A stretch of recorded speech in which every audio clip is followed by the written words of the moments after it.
The grand curtain moved after midnight, though the Belrose Theatre had no working stage crew. Miriam Dacre stood in the center aisle with a candle sheltered between her palms and watched the mold-stained velvet descend by inches. The counterweight ropes had been cut years ago. Rain tapped through the broken roof above the stage, and each drop seemed to draw the curtain lower until its frayed hem brushed the boards. She should have been afraid of the movement. Instead, she noticed the stitches. Pale repairs crossed the lining in rows that had been invisible while the curtain hung high. There were crow's foot tacks, herringbone joins, tiny ladder stitches, and a blunt double backstitch Miriam had seen only one woman use.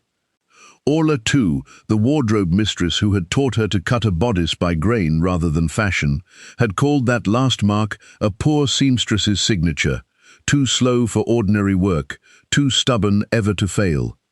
Miriam raised the candle, the marks repeated beside dates written in tailor's chalk. Some ended where narrow strips of lining had been removed.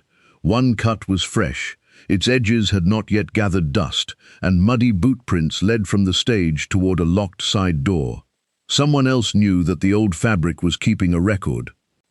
Only that afternoon, Edmund Harrow had stood beneath 6 blazing chandeliers at the Grand Assembly Theatre and called Miriam a thief. The occasion was a charity performance attended by aldermen, newspapermen, and every patron whose wife wanted to be seen in a new evening gown. Harrow had arranged 12 costumes on painted figures in the foyer. The finest was a silver-grey travelling dress, whose overskirt could be released and turned in one motion, changing a governess into a duchess before an audience had time to applaud. Miriam had designed the mechanism. She had drawn the first pattern on brown paper at her mother's kitchen table and spent 3 months making the hidden fastenings strong enough to survive a touring stage. Harrow displayed it beneath a card bearing his own name. When Miriam objected, he did not raise his voice. That was part of his power. Miss Dacre was employed to sew what my wardrobe department conceived, he told the gathering. She mistook proximity for authorship. He produced 3 sheets from her missing folio and announced that she had removed them from his office. The room had turned toward her, with the particular interest reserved for a woman being publicly reduced. Harrow dismissed her, withheld 6 weeks' wages as compensation for the alleged theft, and ordered a porter to place her shears and workbox on the pavement. Miriam's widowed mother depended upon those wages. Their rent was due in 9 days. She was still gathering loose pins from the wet pavement when a solicitor named Mr. Tobias Preece approached beneath an umbrella. He had a narrow face, careful cuffs, and news that sounded at first like another humiliation. Orla, too, had died at the county infirmary 3 weeks earlier.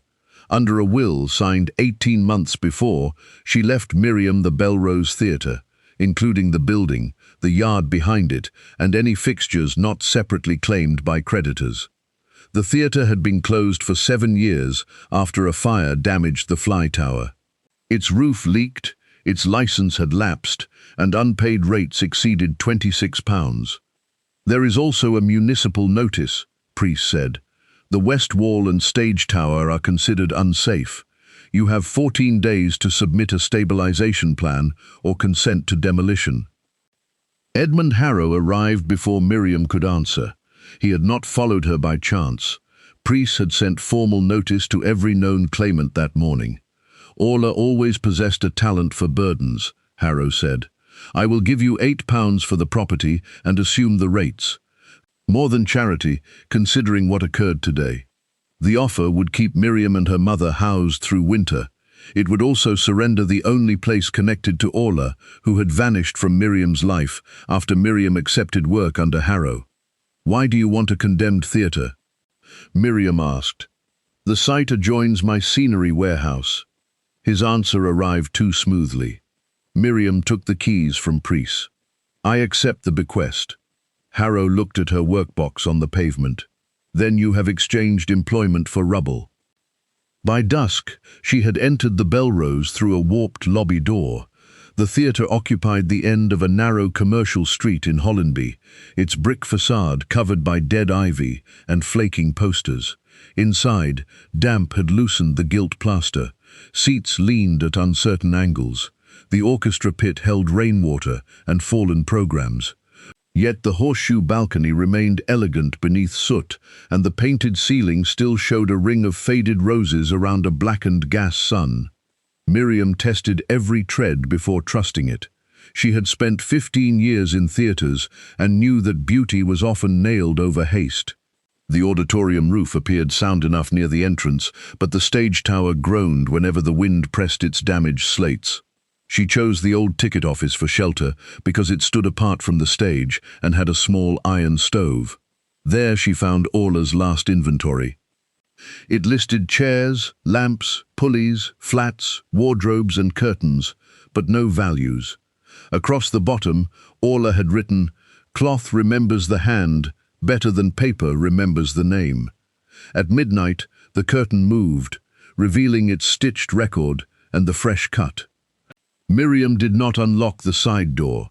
She wedged it from within, marked the muddy prints on a sketch, and carried one loose thread from the cut edge to the ticket office. Under the magnifier in her sewing case, it showed a hard glazed twist unlike the soft linen Orla favored. It might have come from a man's boot, a sack, or another curtain. She sealed it in folded paper rather than forcing a conclusion. At first light, hammering woke her. A broad man with a grizzled beard stood outside the lobby beside timber braces. "Jonah Pell," he said. "Stage carpenter here before the fire. Mrs. Tew paid me 2 shillings last month to inspect the tower, if you ever came." She expected me? She expected someone who could read a hem. Jonah refused to enter the stage until he had examined the roof from the neighboring yard.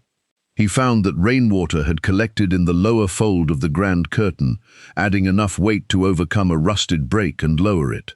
Nothing supernatural had touched the ropes. The same water threatened to tear the fabric and pull the batten down. They worked from the gallery, not beneath the load.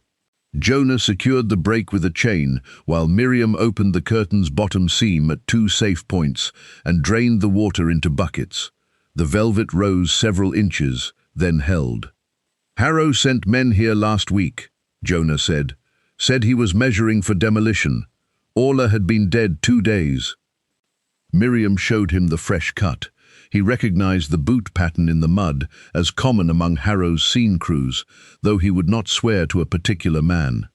By noon, 3 creditors had visited. A coal merchant wanted 12 shillings. The borough collector wanted rates. A salvage dealer claimed a chattel mortgage over the seats, curtains, stage machinery, and every movable object listed in an agreement signed by a former manager. He offered to delay removal if Miriam sold the land to Harrow. Mr. Preece examined the agreement that afternoon. "The building is yours under Orla's will. The contents are disputed. The mortgage may have expired, or it may have been assigned.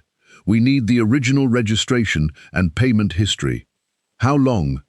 Longer than 14 days, if Harrow wishes it." The condemnation order did not require a full restoration.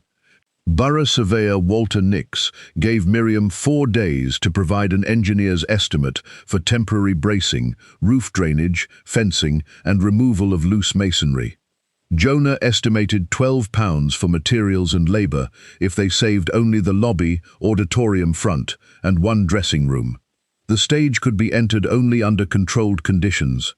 The fly tower would remain closed. Miriam possessed £1, 9 shillings and 4pence after buying food. Her mother, Ellen, arrived carrying a kettle and the practical expression she wore when frightened. £8 would have kept us, Ellen said, after hearing Harrow's offer. For a while. A while matters when the cupboard is empty. Miriam could not argue. She had chosen a ruin for both of them. That night, she wrote to 3 touring companies offering costume repair and alterations from the Belrose ticket office. She also asked Preece to send notice that Harrow's display dress used her design and that she disputed his claim. Each letter cost money she counted twice. The next morning, she examined the grand curtain without moving it. Orla's repairs were not confined to damaged places. Several crossed sound fabric. Their spacing corresponded to no decorative pattern, but every group began with a maker's mark Miriam recognized from wardrobe rooms: a loop for Nell Sowerby, a three-pronged crown for Kitty Dane, a barred stem for Flora March. Such marks kept bundles separate when 5 women sewed the same production. They were not signatures anyone outside the trade would notice. Beside each mark came short sequences of stitches in 2 colors. Miriam initially thought they counted costumes. When she compared them with programs scattered in the orchestra pit, the sequences matched performance dates. The curtain recorded who had worked on particular nights.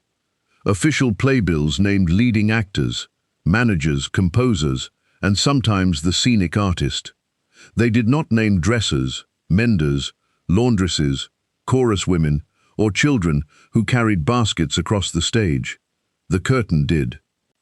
One name appeared only as an unfinished mark, a small diamond pierced by a horizontal bar.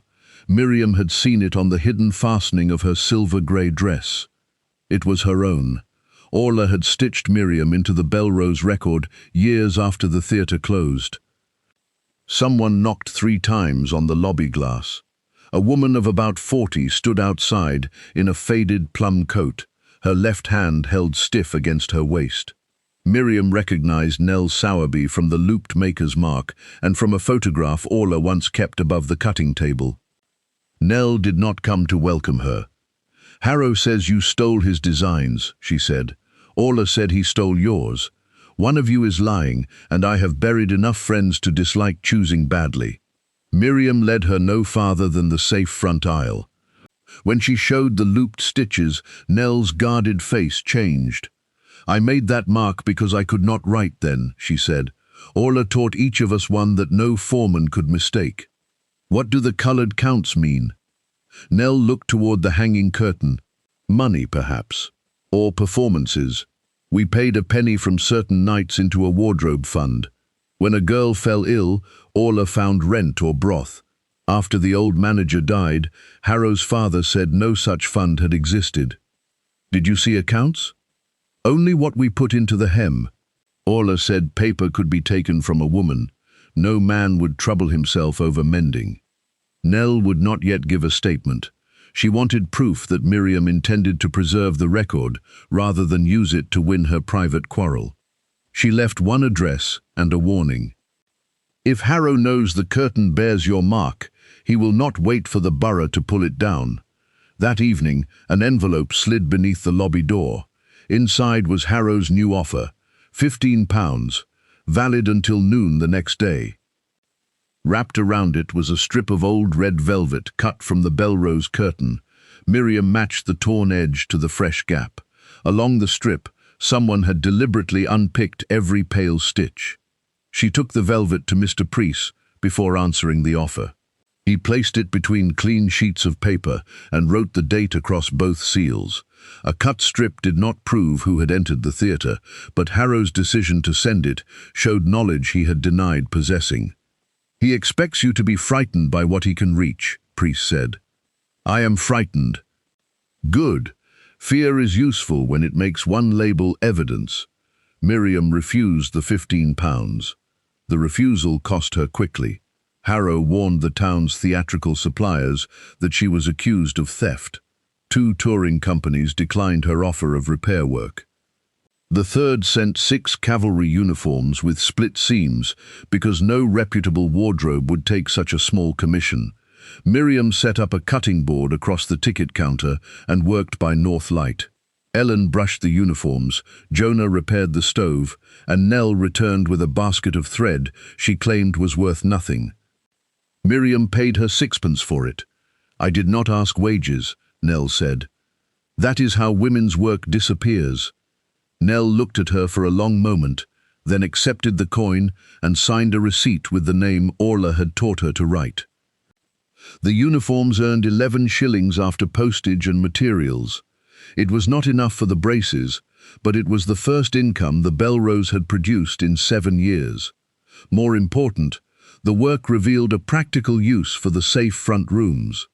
Miriam could not reopen the theatre, yet a wardrobe workshop required less capital than a stage.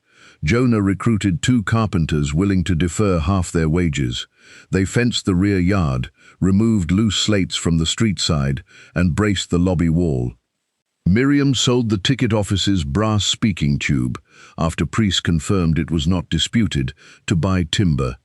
She kept a cost book open on the counter, where anyone owed money could see what remained.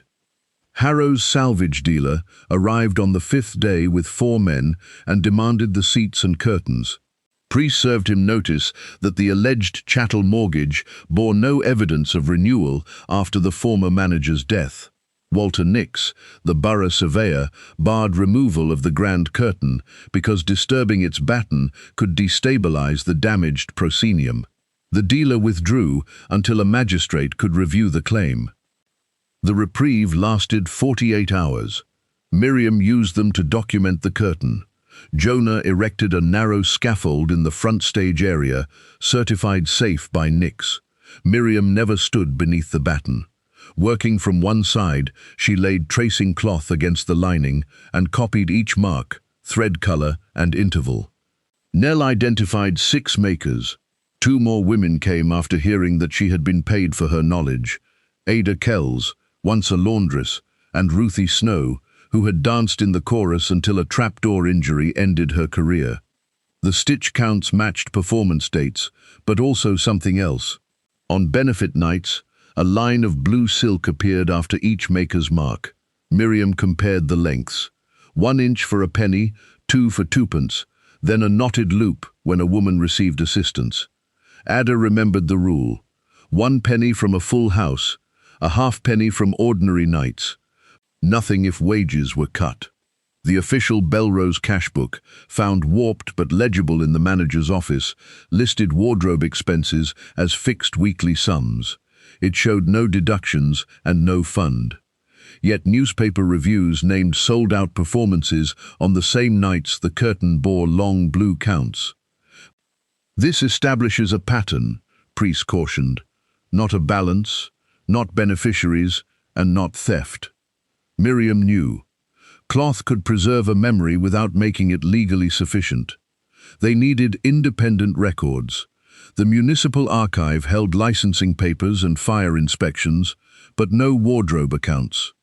A local bank confirmed that a Belrose Needlewomen's Relief Society had once maintained an account, now dormant, but would disclose nothing without trustees or a court order. The Friendly Society registrar had an index entry for a Belrose group formed in 1867. Its filed rules had been destroyed when a storage room flooded. Each source acknowledged the society's existence while withholding the proof required to restore it.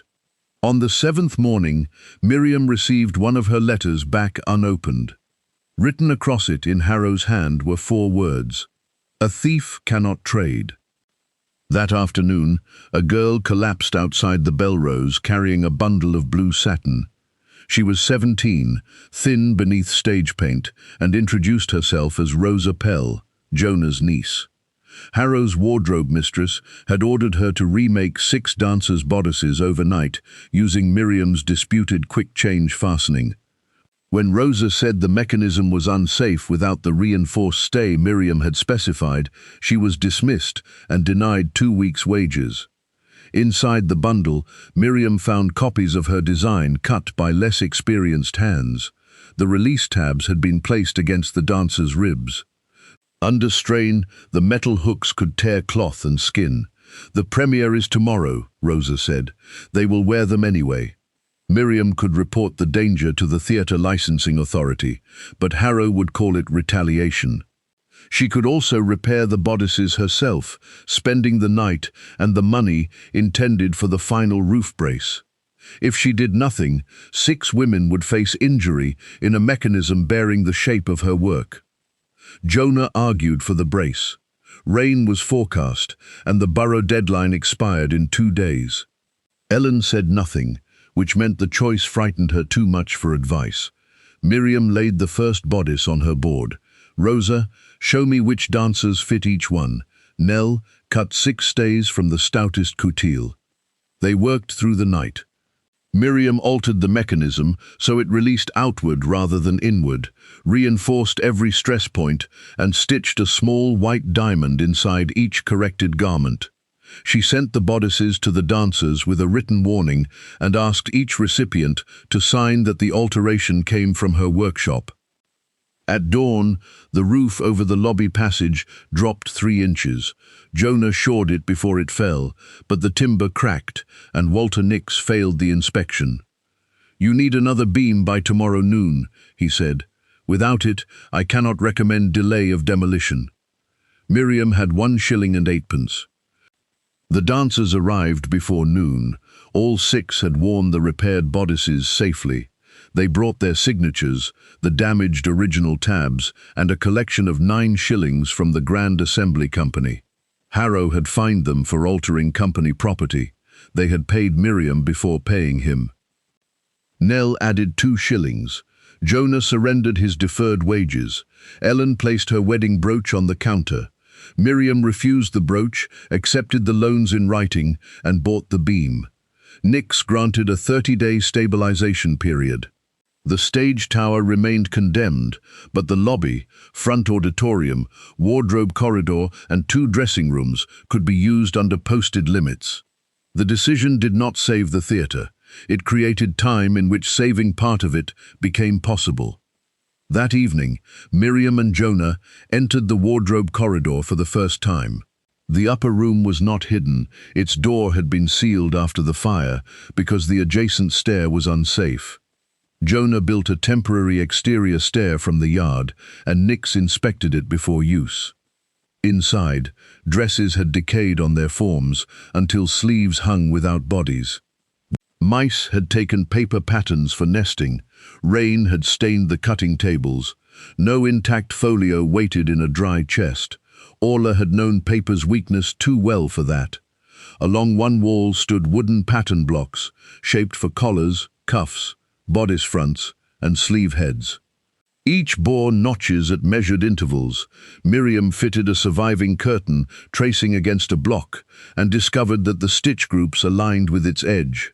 The curtain recorded more than names and payments. Certain sequences were scaled cutting instructions. The Belrose women had stored designs in cloth. Nell recognized the earliest patterns as stock costumes, altered across dozens of productions. Later rows became more ingenious. Skirts that reversed, sleeves that detached, bodices that changed silhouette without a complete change of dress. Touring companies could carry fewer trunks and pay fewer excess charges. Orla and the wardrobe women had developed a practical system of transformation long before Harrow advertised it as his family's invention. Miriam's silver-grey dress extended that system. Orla had placed her diamond mark in the final row, beside stitches that encoded the corrected reinforcement Harrow's copies lacked. "Why add your design after the theatre closed?" Nell asked. Miriam remembered a visit 3 years earlier, before she and Orla quarreled. She had shown her mentor the paper pattern and complained that Harrow called the mechanism too expensive. Orla had studied it for an hour and asked permission to make a working copy. Miriam had said yes, without asking why. She was preserving it, Miriam said, or connecting it to what came before. On the underside of the corresponding pattern block, they found a stamped number and the initials BNRS. Preece identified them as the Belrose Needlewomen's Relief Society. If the other blocks bore numbered stamps, they might connect the textile code to the registered group. Only 5 blocks remained. Dust outlines showed that at least 12 had been removed recently. The same hard glazed thread from the cut curtain strip clung to an empty shelf. Rosa recognized it. Harrow used that cord to tie scenery bundles at the Grand Assembly. Before relying on the code, Miriam tested whether another trained hand could use it. She copied one intact sequence onto plain calico without explaining its meaning and asked Ada to choose the matching block.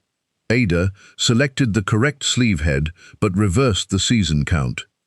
Nell corrected her by pointing to the direction of the herringbone stitches, a convention Miriam had overlooked. They repeated the test with Rosa, who knew modern cutting, but none of the Belrose rules. Using only Orla's numbered sampler and a dated playbill, Rosa identified the production and maker group, but not the contribution amount. The failures mattered as much as the successes. They showed which conclusions were reproducible and which still depended upon memory. Miriam entered every uncertainty in a separate column. Where a thread had faded from blue to grey, she recorded both possibilities. Where mold interrupted a count, she drew the gap rather than extending the pattern. Priest signed the pages each evening, and Nell or Ada countersigned any identification. By the end of the week, their working record looked less impressive than Harrow's polished claims. It also contained the words unknown and incomplete dozens of times. Miriam trusted it more for that reason. Priest applied for an order preventing Harrow from disposing of Belrose materials.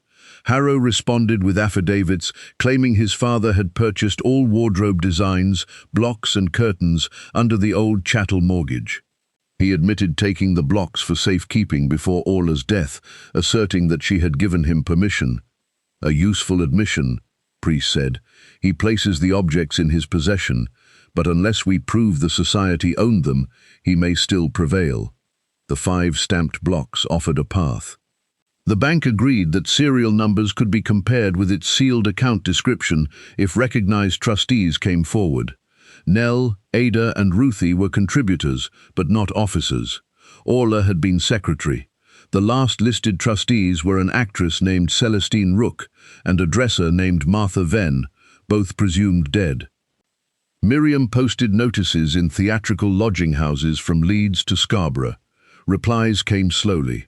One woman remembered Celestine leaving for Canada. Another said Martha had entered domestic service under a married name. Rumour multiplied faster than evidence. Meanwhile, Harrow used the newspapers. He described the Belrose as a nest of vermin managed by a vindictive dismissed employee. He claimed Miriam was cutting historic curtains into fraudulent records. A cartoon showed her sewing coins into a hem. Work still came. The 6 dancers brought other performers. Miriam hired Rosa at 12 shillings a week once orders could support it, then paid Nell by the garment for instruction. The safe front wardrobe became crowded with mending, alteration and transformation work. Every piece received a ticket naming the worker and wage. Miriam's success made the disputed contents more valuable. The salvage dealer returned with a magistrate's warrant, permitting him to inventory movable goods, but not remove structural fixtures before a hearing. He tagged seats, mirrors, wardrobes, lamps, and the grand curtain. "That curtain is fastened to the building," Jonah protested. "Cloth is movable," the dealer said, "not while its batten holds half a damaged proscenium. The argument would be decided in 8 days. Until then, Nick sealed the stage. That night, Miriam heard no movement from the curtain. She stood behind the barrier, thinking of the rows she had not yet copied. The remaining stitches might identify trustees, complete the design sequence, or show payments owed. Harrow no longer needed to enter secretly. He had taught the law to approach the fabric with a tag and a warrant. At dawn, Priest arrived with a telegram from Montreal. Celestine Rook was alive. She remembered the society, the numbered blocks and the curtain code. She was willing to make a sworn statement, but the earliest she could send one was 3 weeks after the hearing. Harrow knew it too. His solicitor had received the same notice because Priest was required to share material evidence. The next morning, Harrow offered £40 for the Belrose and a private retraction of the theft accusation. "Private?" Miriam asked when he came to the lobby. "I will tell employers that the matter was a misunderstanding. You accused me before a theatre full of patrons. Then consider the £40 payment for injured pride." He wore gloves despite the mild weather.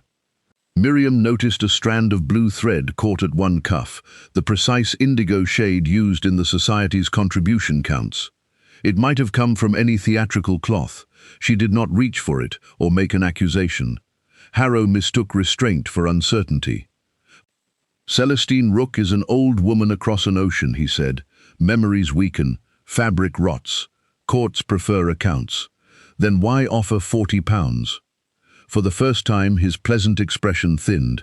Because I prefer my scenery warehouse square. Miriam refused. The hearing over the contents began 2 days later in a small magistrate's room.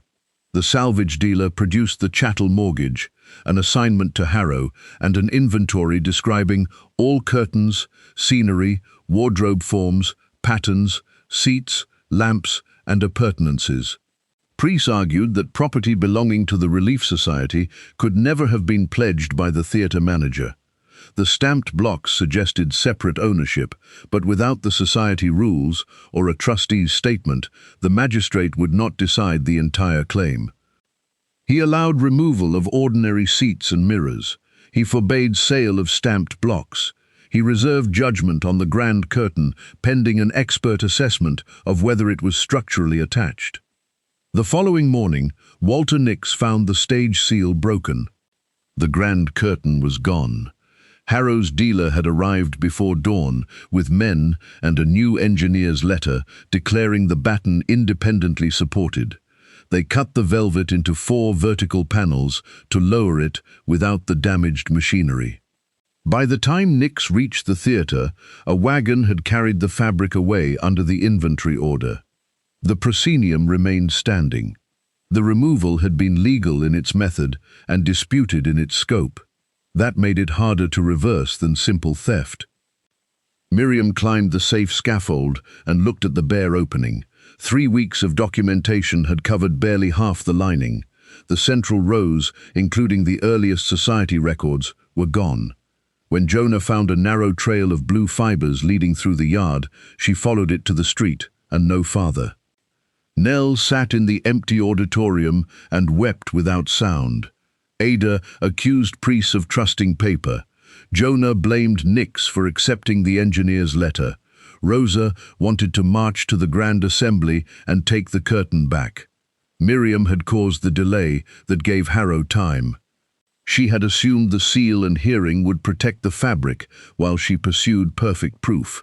Worse, she had concentrated on rows concerning her design, copying them more carefully than the oldest maker's counts. However much she spoke of collective justice, her private wound had shaped the record she saved. I should have begun with the first panel, she told Nell. Yes, Nell said. The honesty hurt more than comfort. Harrow announced that the Belrose curtains would be auctioned with other theatrical relics at the Grand Assembly in 4 days. Once sold to scattered buyers, reconstruction would become nearly impossible. Preece sought an injunction, but the magistrate required security against Harrow's claimed loss. Miriam could not provide it. That same day, Ellen developed a fever in the damp ticket office. Miriam moved her mother to rented lodging with the money reserved for wages. She then closed the wardrobe for 2 days because she could not pay Rosa on time. The practical future she had begun to build seemed to collapse with the old curtain. Rosa returned her last wage packet unopened. Enter it as a loan. I will not build another theatre on unpaid girls. Then do not call it unpaid. Write the debt, interest if you like, and let me choose. Miriam wrote the amount into the open cost book.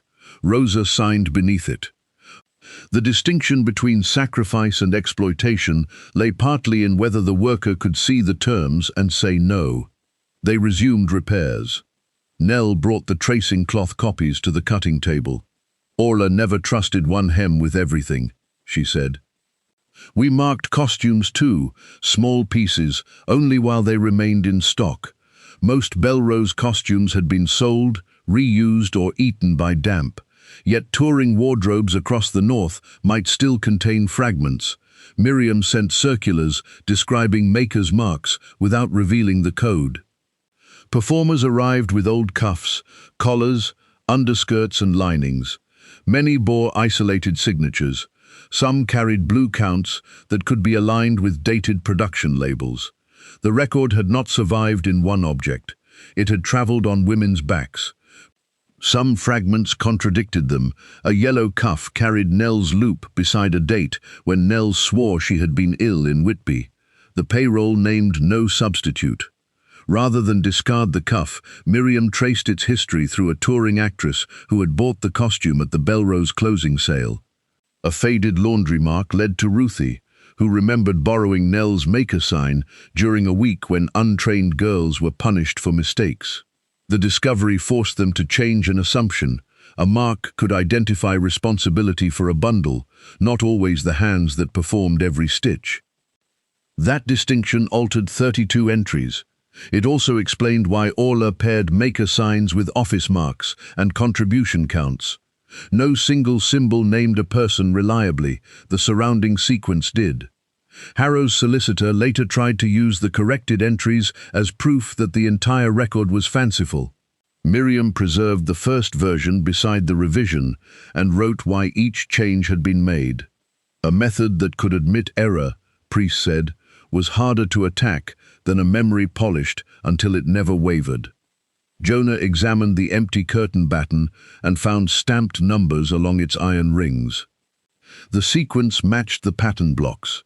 Nix located an 1872 stage inspection diagram showing those same numbered rings and describing the curtain as society property rehung by agreement. A theatre photograph in the municipal archive clearly showed 3 makers' marks enlarged as decorative motifs along the curtain border. A newspaper caption dated the photograph 16 years before Harrow claimed his father purchased the designs. Priest found the phrase society property useful. It did not establish every term, but it undermined Harrow's mortgage claim. Miriam studied Orla's inventory again. The apparently valueless numbers beside curtains and forms were not quantities, they were block and ring references. When ordered by number, their first letters spelled no convenient message. Instead, they formed a working index: production, season, maker group, contribution class, benefit payment. The 5 surviving blocks decoded 5 columns, tracings supplied several more. Costume fragments filled gaps. Miriam could reconstruct the system, but not the oldest names Harrow had removed. Mercy came from an unexpected source. Ellen, recovering at the lodging house, remembered Orla teaching Miriam with narrow practice samplers when she was a child. She had kept them in a flour tin because the cloth made good wrapping for needles. Miriam found 9 samplers folded beneath buttons and mourning ribbon. Each showed one stitch family beside a small stage rose motif and a number. They were lessons, not evidence created for litigation. The first had been made when Miriam was 8. Together they decoded the earliest curtain rows from photographs and partial tracings. Miriam could now identify the offices of secretary, steward, and trustee without guessing individual names. One office mark matched a stiff, angular stitch on a black sleeve, donated by a retired actress in Scarborough. The costume label named a 1976 Belrose production. Inside the sleeve was written, M. Venn. Martha Venn had not died. She had married a railway porter named Clough and lived 12 miles away. Miriam and Priest travelled by morning train. Martha Clough was 63, nearly deaf, and suspicious of anyone connected to theatres. She had spent 15 years as society treasurer and still possessed her deposit book. She kept it in a locked tea caddy, dry but not hidden in any wall, because the bank had refused to close the account without a second trustee. The figures in her book matched the curtain counts for the seasons Miriam had copied. Benefit payments matched knotted loops. At the back, Martha had recorded the serial numbers of 22 pattern blocks and 4 curtain panels as society assets. Harrow's father told us the account was empty after the fire, Martha said. Orla said it was not. We had no rules paper, and Celestine had gone abroad. I grew tired of being called confused. Will you be called confused once more in public? Miriam asked. Martha's mouth tightened. If you will put a chair near the front. The bank, presented with a living trustee's deposit book, confirmed a dormant balance of £179, 8 shillings and 6pence. It included contributions, interest, and unpaid drafts, never honored after management denied the society's standing. The money belonged to the society's eligible members and dependents. It did not belong to Miriam or the Belrose building. Martha also carried the missing connection to Miriam's design. In 1888, Orla had revived the society in limited form and entered Miriam as an associate craftswoman after the silver-grey mechanism was presented at a regional industrial exhibition. Martha witnessed the presentation and retained the printed exhibition catalogue. It described Miriam Dacre's reversible stage traveling costume with guarded release stays 3 years before Harrow claimed authorship. The catalogue proved priority. The curtain stitches and pattern block showed how the mechanism descended from Belrose methods. The 6 dancers' damaged tabs and corrected garments showed the difference between Harrow's unsafe copy and Miriam's functioning design.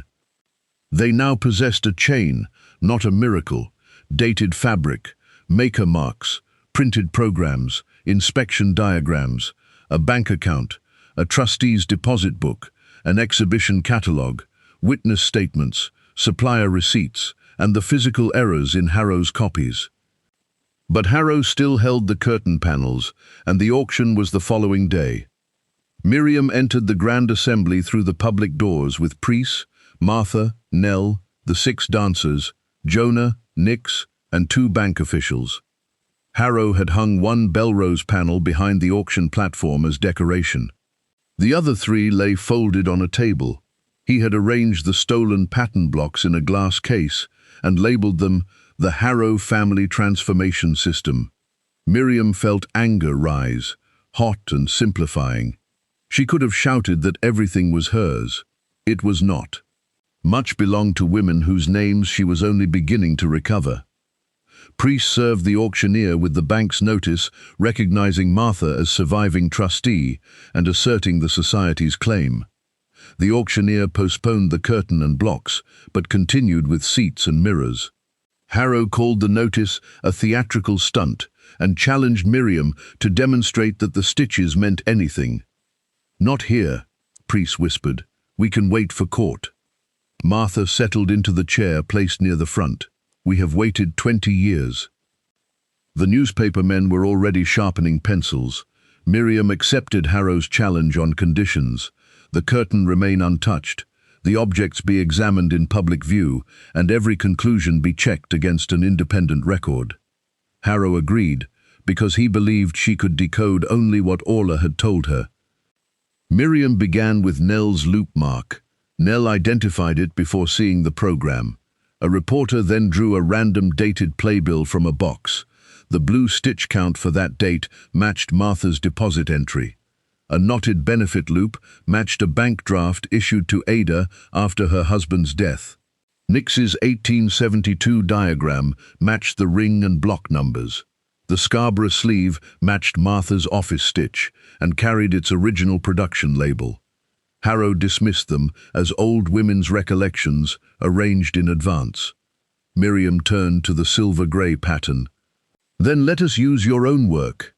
Harrow's displayed costume had been made from the sheets he took from Miriam's folio. The exterior matched her exhibition design, but the release tabs lacked guarded stays. Miriam asked one dancer to wear it over a padded rehearsal bodice. She attached a spring scale to the tab and measured the force required to open it. The hook dragged inward, twisting the waist seam toward the ribs. She then placed her corrected costume on a second form. At the same force, its reinforced channel carried the pull outward. The skirt released cleanly without tightening the bodice. "A copied outline can resemble a design," Miriam said. "Its errors reveal what the copier did not understand." She showed the exhibition catalogue, dated printer's receipt, Orla's encoded sample, and the 6 repaired dancers' garments. The diamond maker's mark appeared in all of them. Harrow's original display dress also bore it, though someone had tried to unpick the horizontal bar. Rosa recognized the thread used in that alteration as the glazed scenery cord. It matched the fiber found on the stolen shelf and the knots binding Harrow's scenery bundles. cord alone proved little. Harrow's possession of the 12 numbered blocks proved more. When the auctioneer ordered the glass case opened, Priest compared their stamps with Martha's deposit book. Every number appeared on the society asset list. Harrow changed his account. He now said Orla had sold him the blocks for £5. Receipt? The auctioneer asked. Lost? Date? Some years ago. Martha leaned forward. Then why did you write to the bank last month, asking whether possession of the blocks would qualify you to claim our account? The bank official produced Harrow's letter. He had described the blocks as items he intended to acquire from the condemned Belrose, contradicting his claim that he already owned them. His flaw was not ignorance, but confidence that every separate audience would hear a separate story. The auctioneer suspended the entire sale. A constable took custody of the panels and blocks pending the magistrate's order. Harrow attempted to leave through the stage door, but 6 dancers stood there, not threatening him, merely waiting to collect the wages and fines listed in their signed statements. Public vindication did not feel like triumph to Miriam. It felt like standing very still while the room revised an opinion it had formed too easily. Some patrons apologized, others said they had always doubted Harrow. She trusted neither response until action followed. Action came slowly. The magistrate ruled that the numbered blocks and grand curtain were society property and therefore outside Harrow's assigned mortgage. His removal of them after notice exposed him and the salvage dealer to damages. The remaining seats and ordinary furnishings stayed subject to creditor claims. Miriam bought back only what the safe front auditorium required. She let rows of broken chairs go rather than spend restoration money on sentiment. The board reviewing Harrow's disputed costume designs accepted the exhibition catalogue, witness evidence, dated supplier bills, and comparative construction. Harrow withdrew his application for protection and signed a settlement acknowledging Miriam's authorship. He paid her withheld wages, the dancers' fines, and damages sufficient to cover her legal costs and the Belrose rates. He did not confess publicly. The newspapers printed the documentary contradictions without needing one. The Grand Assembly's directors dismissed him after discovering other wardrobe wages concealed as material losses. He retained private means and threatened appeal, but theatres that depended upon touring women no longer treated his name as unquestioned credit. The Relief Society required more careful work. Martha resumed office temporarily. Celestine's sworn statement arrived from Montreal, witnessed by a British consular officer. The bank and registrar compared contribution histories, maker marks, programs, and surviving garments. Not every stitch could be assigned. Where proof failed, Miriam left a blank instead of attaching a convenient name. The £179 was never used to repair the Belrose. It paid overdue sickness grants and small pensions to surviving members, then established a continuing emergency fund administered by elected women. The decision disappointed citizens who imagined hidden money existed to restore picturesque buildings. Miriam was relieved. A fund sown from women's pennies belonged first to their hunger, illness, and age. The theatre's repair came from work. There was no single benefactor waiting in the wings. Miriam prepared a 12-month budget with Jonah and Ellen. Roof first, then drainage, fire doors, stage floor, gas lines, and only afterward, decoration. She sold licenses for £23 each, accepted costume orders with half the material cost paid in advance, and rented the front fitting room to a photographer on 2 mornings a week. Former Belrose performers organized one benefit, but the receipts bought only 6 roof trusses after hall fees and printing. Every improvement had a price entered beside it.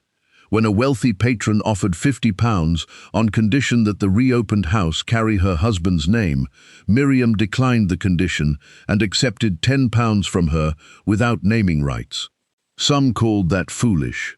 Yet dozens of smaller subscribers then gave shillings because the building would remain the Belrose. Their gifts purchased practical things: lamp guards, buckets, stair rails, not a marble plaque. The town's support did not become universal. The salvage dealer continued appealing his lost commission, and 2 aldermen voted against every license. The cooperative survived because its accounts did not depend on their affection. Miriam registered her transformation designs in her own name and licensed 2 mechanisms to reputable touring companies. The agreements required makers' names on wardrobe tickets, payment for samples, and inspection of releases before performance. Her workshop completed ordinary mending between design commissions. Nell trained apprentices in hand finishing. Rosa became forewoman of alterations at 19 after insisting upon a written wage scale that paid her more than affection ever had. Restoration proceeded in sections. Through the first winter, tarred canvas covered the condemned stage tower while masons rebuilt only the most dangerous parapet. In spring, Jonah supervised removal of fire-damaged timbers. The old fly system was replaced with guarded lines, labeled weights, and an inspection book signed after every change. Miriam refused to open the stage until Nick certified it, even when a touring company offered a profitable Easter engagement. The front wardrobe and 2 dressing rooms remained the building's livelihood. By the following autumn, the auditorium roof was sound, the gas fittings replaced, and 300 repaired seats arranged on a strengthened floor. The balcony stayed closed another year. No one hid its delay behind fresh paint. The Belrose reopened first as a rehearsal and wardrobe cooperative rather than a grand theatre. Small companies rented the stage by the week. Local girls learned cutting, accounts, laundry safety, and stage mechanics, as well as embroidery. Performers could examine the open cost book and know which portion of rent, paid workers, repairs, or the relief fund. Miriam and Ellen moved into 2 dry rooms above the lobby, only after a separate stair and fire door were completed. Ellen kept the kettle, but surrendered bookkeeping to a trained clerk. She never pretended that the £8 offer had not tempted her. Miriam never pretended refusing it had been noble every hour of every day. The grand curtain could not be returned to use. Harrow's men had cut its load-bearing seams, mold had weakened the lower velvet, and preserving it under stage stress would have destroyed it. Textile conservators cleaned the 4 panels gradually and mounted them in a ventilated gallery along the wardrobe corridor. Costume fragments, programs, and copies of Martha's deposit pages appeared beside them. The exhibit named every confirmed maker and described uncertainty where it remained. Orla's last letter arrived inside Celestine's packet. She had written it before entering the infirmary, but lacked money for overseas postage. Miriam read it alone in the ticket office. Orla did not apologize for their quarrel. She admitted she had judged Miriam harshly for working under Harrow, forgetting that principal did not pay Ellen's rent. She explained why she added Miriam's diamond to the curtain, not to give her ownership of the women's work, but to place her innovation in a lineage Harrow could not honestly claim. "You were never merely my pupil," Orla wrote, "but neither were you alone at the cutting table, however much a powerful man wished you to believe it." Miriam kept the letter in a dry archive box with the exhibition catalogue. She did not frame its most beautiful sentence. Orla had taught her that isolated words could flatter as easily as they could deceive. Context was part of evidence. On the 2nd anniversary of the reopening, the Belrose staged a new play, written by a local schoolteacher and designed entirely in its cooperative wardrobe. The audience saw 6 transformations, each achieved without a closed curtain. When the final dress changed from morning black to deep green, the applause went first to the actress. Then she turned and indicated the wardrobe gallery, where the names of cutters, dressers, laundresses, and apprentices were printed in the program in the same size as the male stage managers. After the audience left, Miriam walked the stage with a needle cushion tied at her wrist. Jonah's inspection book hung beside the new rope lines. Rosa's wage sheet waited on the callboard. From the gallery, the preserved curtain panels looked less like relics than working diagrams whose labor had finally become visible. A new house curtain hung above her, made of sturdy wool rather than velvet. Its lower lining was plain except for a row of deliberate marks. Every Belrose worker had sewn one, choosing a stitch that could be recognized without a written name. Beside each mark, however, the full name and wage appeared in the open wardrobe register. The stitch was no longer a defense against erasure, it was a claim of craft. Miriam added the final repair, where two panels met.